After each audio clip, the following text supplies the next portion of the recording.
Today we is talking about the booty. Now, the thing about working the booty is that you need to work different angles if you really want to grow it in the right way. The gluteals are a really tight family of muscles made up of the glute medius, glute minimus, and my favorite, Mr. Max himself, glute maximus. Now, glute max is the biggest muscle in the body, and it is that chunky bit that you see right there. So it's big. Now, the thing that needs to be remembered is that your hip extension movements will normally target your glute max. Okay, so that big chunky one. However, the upper fibers of the glute max also are responsible for hip abduction. The glute medius, which is like that top shelf part, and your glute medius is usually responsible in hip abduction and also internal and external rotation depending on the positioning of your hips. But when you're training the glutes, you need to make sure that you're training either side. You're not just kind of working on like one particular glute exercise. It isn't enough. And I'm gonna clear this up right now. Your squats and squats in general aren't necessarily the best exercises to use if you really want to improve your booty. In fact, a squat is what's called a knee dominant exercise. So it's actually making your quads work harder than it is necessarily your glutes. That is unless you've learned how to really activate and switch on your booty in order to get it involved when you do the squat.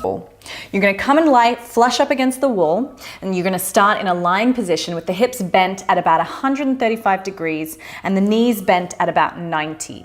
Now, the neck is just gonna rest down on your arm or on the ground, and the other arm is gonna be braced on top of the hip. Push your hip down so that you then get this gap. Keeping the feet together, you're gonna lift the top knee off the bottom knee, opening it up. Now you've got to keep your mind in the muscle, lower it back down, and then lift it back up, as I'm doing here. You want to make sure that you're thinking about your glute. Lift it up and lower it back down. That was glute med with a teeny bit of glute max. Okay, so for glute max, we're gonna start with the single leg glute bridge. Now, you're gonna come into a glute bridge position. So feet hip distance apart on your back, lift your hips off, and then tuck your tailbones. Notice how my pubic bone is kind of aggressively sticking up towards the ceiling, almost like I have an erection. Great, that's what you want. So you wanna really make sure your tailbone is tucked, your belly is in, and your ribs are down. Now, from there, lift the right leg off the floor. Yeah, and from there, you're gonna lower your hips down and raise them back up. You've got to make sure that you really got that tuck so that you're working your glute.